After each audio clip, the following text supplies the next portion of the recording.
अनचाही शादी में प्यार 6। मम्मी जी हमें यह सब फटाफट लगाना होगा। जिया और अनीता जी छत पर होती है, इधर उधर भाग भाग कर काम कर रही होती हैं। जिया अनीता जी की तरफ देखकर बोलती है, वैसे मम्मी जी बड़े पापा और बड़ी माँ को यह सब पसंद तो आएगा ना। अनीता जी मुस्कराती हुई, अरे बेटा, दीदी और भाई साहब दोनों ही बहुत अच्छे हैं, उन्हें यह सब बहुत पसंद आएगा। तुम्हें पता है, मैं सब शादी करके आई थी ना, तब मैंने पहले जेठानी और सास के बारे में बहुत बेकार ख्याल सुनकर रखे थे, इसलिए मुझे बहुत डर लगा था। पर जब जीजी को देखा ना और उनके साथ को देखा तो बहुत अच्छा लगा था। तेरी दादी सास तो मुझे कभी कभी डांट भी देती थी, पर जीजी हमेशा मुझे प्यार से समझाया है और सासू माँ की डांट से बचाने के लिए हमेशा खुद आगे आ जाती थी। जीजी का जैसा नाम है ना, वो वैसे ही है। ममता हर समय उनकी मन में बच्चों पर, सभी पर अपनी ममता बनाए रखती है। अनीता कहती हुई पुराने ख्यालों में चली जाती है। जिया मुस्कराती हुई अनीता जी को टच करती है, माँ फटाफट कीजिए, अभी बहुत काम बाकी है और 1 घंटा ही बचा है। अनीता जी हाँ, मैं सर हिला देती और काम पर लग जाती है। ईशा और राघव छत से बेडरूम में आते हैं।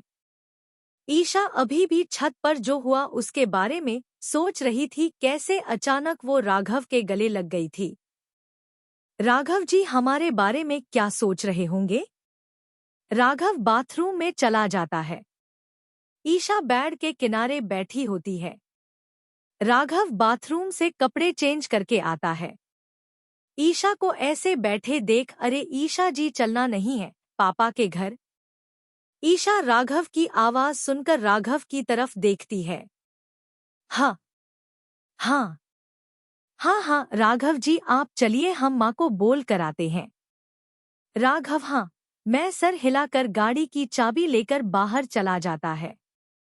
ईशा आशा जी के कमरे में आकर, माँ हमें आपसे कुछ कहना था। आशा जी बेड पर बैठी भगवान का नाम ले रही थी। आशा जी हमेशा रात को भगवान जी का भजन करके सोती है। आशा जी ईशा को देखकर उसे अंदर आने को कहती है। बोल बेटा।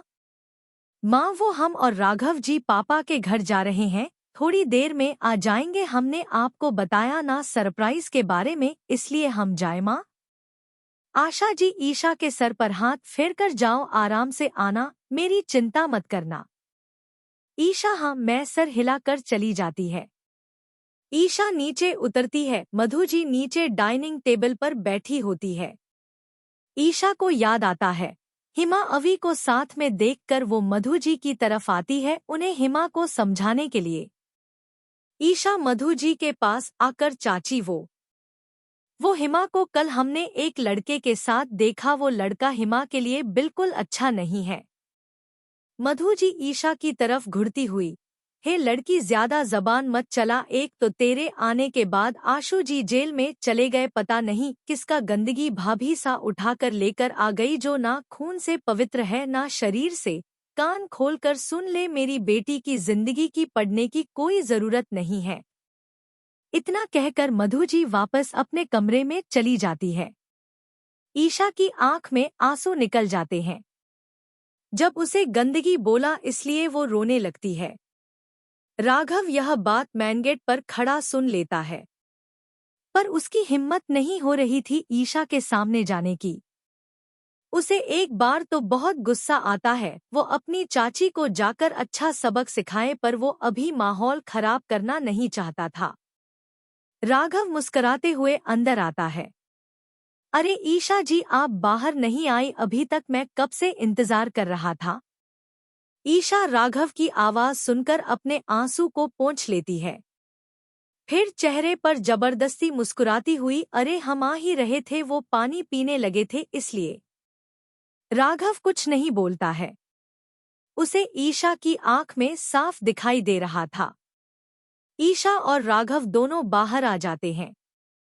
ऊपर खड़ी आशा जी भी यह सब सुन लेती है। मन में सोचती हुई, ईशा गंदा खून है, यह तो आलोक जी की और ममता जी की बेटी है, फिर मधु ने ऐसा क्यों बोला। आशा जी अपने कमरे में बढ़ जाती है। राघव ड्राइवर सीट पर बैठ जाता है।